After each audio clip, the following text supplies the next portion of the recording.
हाय दोस्तों, मेरा नाम है जसप्रीत। आप सबका स्वागत है मेरे यूट्यूब चैनल में जिसका नाम है एन इंडियन इन्वेस्टर। दोस्तों, आज हम बात करेंगे लॉन्ग टर्म इन्वेस्टमेंट के बारे में। हम जानेंगे कि लॉन्ग टर्म इन्वेस्टमेंट की वो कौन सी टेक्निक है जिसको कि हमको ध्यान में रखना चाहिए। क्योंकि दोस्तों, मैंने अक्सर देखा है कि ज़्यादातर लोगों के मन में सवाल रहता है कि आखिर ये लॉन्ग टर्म इन्वेस्टमेंट क्या है और इसको किस तरह किया जाना चाहिए। तो दोस्तों, मैं आपको बताना चाहूँगा कि लॉन्ग टर्म इन्वेस्टमेंट का मतलब एक लंबे समय के लिए शेयर मार्केट में किए गए निवेश से हैं। लॉन्ग टर्म इन्वेस्टमेंट में किया गया निवेश कम से कम 3 से 5 साल का होना चाहिए। दोस्तों, लॉन्ग टर्म इन्वेस्टमेंट ही वो टेक्निक है जिससे कि आप इस मार्केट से मल्टीपैकर रिटर्न बना सकते हैं। तो दोस्तों, आज की वीडियो बहुत इंपॉर्टेंट होने वाली है। इस वीडियो का एक भी पार्ट स्किप मत कीजिएगा। इस वीडियो को लास्ट तक देखिएगा, तभी आप जान पाएंगे कि इस मार्केट में लॉन्ग टर्म इन्वेस्टमेंट किस तरह किया जा सकता है। चलिए शुरू करते हैं आज का वीडियो।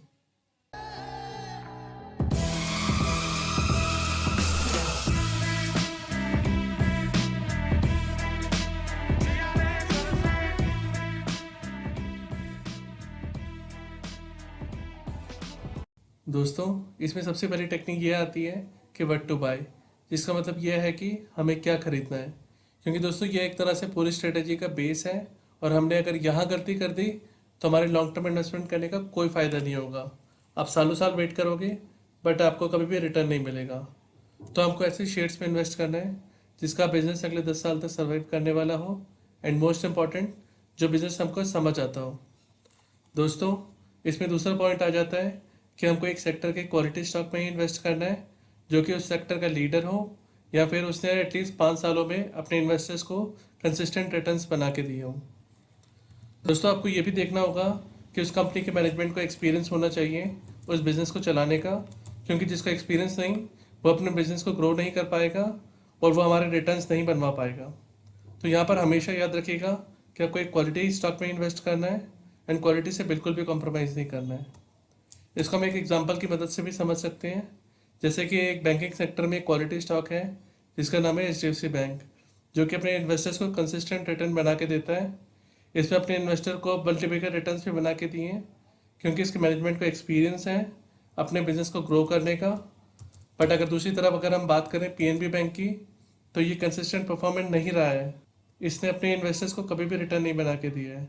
अब अगर इस तरह के नॉन परफॉर्मिंग बिजनेस में हम लॉन्ग टर्म इन्वेस्टमेंट करेंगे तो इसका कोई फ़ायदा नहीं होने वाला है।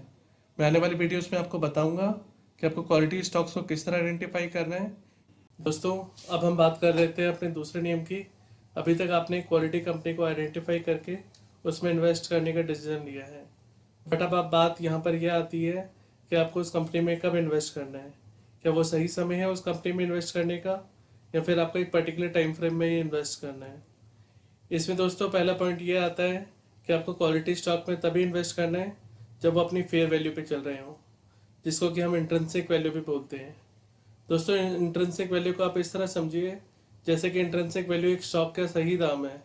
एक स्टॉक जस्टिफाई करता है उस प्राइस पर ट्रेड करने के लिए।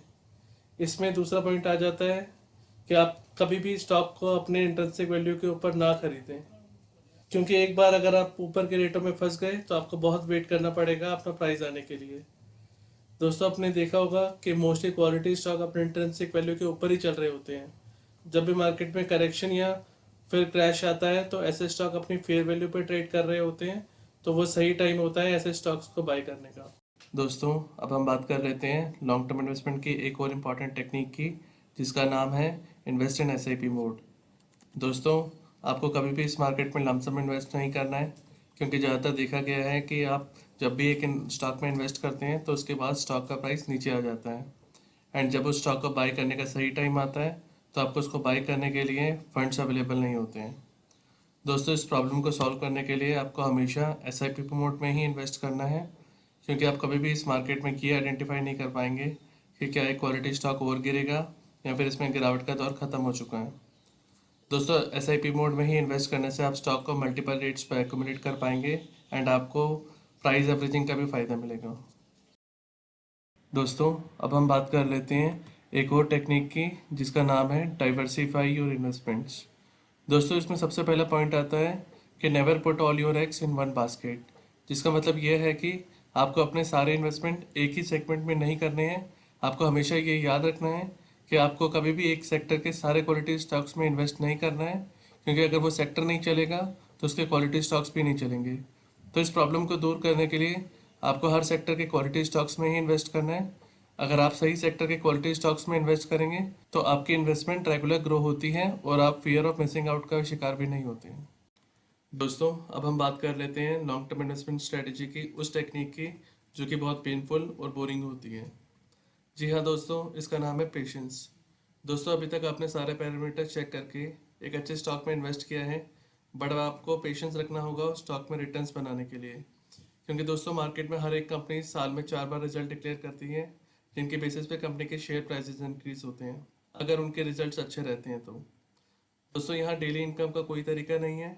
इस मार्केट से पैसे सिर्फ लॉन्ग टर्म इन्वेस्टमेंट में ही कमाए जा सकते हैं, जिसमें कि आपको पेशेंस रखना होता है। दोस्तों, मैं आपको एक और इम्पॉर्टेंट बात बताना चाहता हूँ कि इस मार्केट में ज़्यादातर ऐसा होगा कि पूरे साल में 8 से 9 महीने तक स्टॉक नहीं चलेगा, बट एक महीना वो ज़रूर आएगा जब वो स्टॉक रॉकेट बन जाएगा। बट आप ये फाइंड आउट नहीं कर पाएंगे कि वो कौन सा टाइम होगा। इसलिए दोस्तों, आपको स्टॉक में पेशेंस रखना होगा और लॉन्ग टर्म के लिए इन्वेस्ट करना होगा। और जैसे ही स्टॉक प्राइस ओवर वैल्यू हो जाते हैं तो उसमें आप अपना प्रॉफिट बुक कर लीजिएगा। दोस्तों, इसमें कभी भी आपको अपना पोर्टफोलियो डेली बेसिस पे चेक नहीं करना है, क्योंकि क्वालिटी स्टॉक्स में टाइम लगता है ग्रो होने में, लेकिन जब ये भागते हैं तो आपको मैसिव रिटर्न्स बना के देते हैं। दोस्तों, अब हम बात कर लेते हैं एक और टेक्निक की, जिसका नाम है कंपाउंडिंग इफेक्ट, जिसको कि इस दुनिया का 8th वंडर भी बोला जाता है। दोस्तों, ये वो टेक्निक है जिसमें आप इस मार्केट से मल्टीपैकर रिटर्न बना सकते हैं। दोस्तों, जब भी आप एक क्वालिटी स्टॉक में इन्वेस्ट करते हैं तो आपको हर साल डिविडेंड मिलता है, एंड कई बार आपको ऐसे स्टॉक में कंपनी बोनस भी देती है। तो दोस्तों, जब भी आपको एक स्टॉक इस तरह के एक्स्ट्रा इनकम प्रोवाइड करता है तो आपको इसको मार्केट में री इन्वेस्ट करना है, ताकि आपको कंपाउंडिंग का बेनिफिट मिल सके। दोस्तों, कंपाउंडिंग टेक्निक से ही आप इस मार्केट से मल्टीपैकर रिटर्न बना सकते हैं। दोस्तों, अब हम बात कर लेते हैं एक और लॉन्ग टर्म इन्वेस्टमेंट टेक्निक की, जिसमें आपको रेगुलर एनालिसिस करना होता है अपने क्वालिटी स्टॉक्स का, जिसमें कि आपने इन्वेस्ट किया हुआ है। दोस्तों, ज़्यादातर देखा गया है कि लोग अच्छे स्टॉक्स आइडेंटिफाई कर लेते हैं एंड उसमें लॉन्ग टर्म इन्वेस्टमेंट करके छोड़ देते हैं, बट उसको रेगुलर मॉनिटर नहीं कर पाते हैं, जिससे कि कई बार ऐसा होता है कि वो कंपनी आगे जाके अच्छा परफॉर्म नहीं करती है, या फिर मैनेजमेंट में अगर कोई गड़बड़ी होती है, जिससे आपका स्टॉक का प्राइस नीचे गिर जाता है, एंड लॉन्ग टर्म इन्वेस्टमेंट के बाद भी वो कंपनी आपको अच्छा रिटर्न बना के नहीं दे पाती है। तो दोस्तों, ऐसे में सही तरीका यह है कि आप मंथली या क्वार्टरली अपने स्टॉक्स के परफॉर्मेंस को मॉनिटर करें, उसमें देखें कि कंपनी के रिजल्ट किस तरह के आ रहे हैं, उसको अपनी वॉच लिस्ट में ऐड करें, ताकि अगर उस कंपनी से रिलेटेड कोई भी न्यूज़ है तो आपको उसकी ईमेल नोटिफिकेशन मिलती रहे, जिससे कि आप सही समय पर उस स्टॉक से निकल पाएंगे जैसे ही वो परफॉर्म करना बंद कर देगा।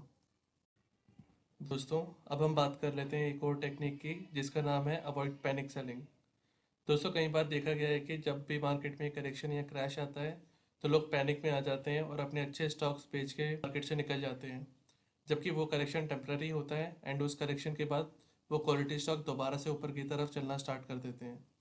दोस्तों, आपको कभी भी अपने क्वालिटी स्टॉक नहीं बेचने हैं जब भी मार्केट में इस तरह के क्रैश या फिर पैनिक सेलिंग आती है।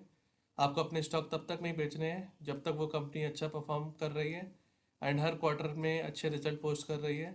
ये पैनिक सेलिंग ज़्यादातर मार्केट क्रैश के टाइम पर देखने को मिलती है, जब लोग डर के कारण मार्केट में सब कुछ बेच के निकल जाते हैं। आइए दोस्तों, अब हम बात कर लेते हैं अपनी लास्ट टेक्निक की, जिसका नाम है बाय ऑन डिप्स। दोस्तों, इसमें पहला पॉइंट आ जाता है कि नेवर टाइम द मार्केट। क्योंकि दोस्तों, अक्सर देखा गया है कि लोग वेट करते हैं अपने एक स्टॉक के गिरने का, एंड वो स्टॉक जब गिरता भी है तो उनके प्राइस आने से पहले ही वो ऊपर की ओर चलना स्टार्ट कर देता है। तो दोस्तों, इससे हमें ये सीखने को मिलता है कि यहाँ पर कोई भी मार्केट को टाइम नहीं कर सकता है। दोस्तों, इससे हमें ये सीखने को मिलता है कि जब भी हमें करेक्शन दिखता है अपने क्वालिटी स्टॉक्स में, तो हमको टुकड़ों में वो स्टॉक्स एक्यूमुलेट करने चाहिए। इस स्ट्रेटेजी से आप अच्छे स्टॉक को एक अच्छे प्राइस पे एक्यूमुलेट कर पाएंगे। दोस्तों, मैं उम्मीद करता हूँ आपको ये वीडियो ज़रूर पसंद आया होगा। अगर आपको ये वीडियो पसंद आया है तो आप इस वीडियो को लाइक कर दें और इसे अपने दोस्तों के साथ भी शेयर कर दें, जिससे कि मुझे मोटिवेशन मिलता है आपके लिए ऐसे ही इन्फॉर्मेटिव वीडियोस लाने का। और हाँ, अगर आपका कोई सजेशन या कोई सवाल है तो आप नीचे दिए गए कमेंट बॉक्स में कमेंट करके हमें ज़रूर बताइएगा। अगर आप इस चैनल पर नए हैं तो इस चैनल को सब्सक्राइब कर दें और साथ में दिए गए बेल आइकन पर क्लिक कर दें, ताकि इस तरह की इंपॉर्टेंट नोटिफिकेशन आपको मिलती रहे। शेयर मार्केट के डेली फ्री अपडेट्स पाने के लिए आप मेरा टेलीग्राम ज्वाइन कर लीजिएगा। अगर आप मुझे फेसबुक, इंस्टाग्राम और ट्विटर पर फॉलो करना चाहते हैं इन सब का लिंक भी मैं आपको डिस्क्रिप्शन बॉक्स में दे दूंगा। और अगर आप स्टॉक मार्केट के लिए best trading and demat account खुलवाना चाहते हैं तो मैं आपको अकाउंट ओपनिंग का लिंक भी अपने डिस्क्रिप्शन बॉक्स में दे दूंगा। वहाँ पे क्लिक करके आप अपना ट्रेडिंग और डीमेट अकाउंट फ्री में खुलवा सकते हैं। तो दोस्तों आज के लिए बस इतना ही, मिलते हैं अपने नेक्स्ट वीडियो में। Thank you everyone for watching this video.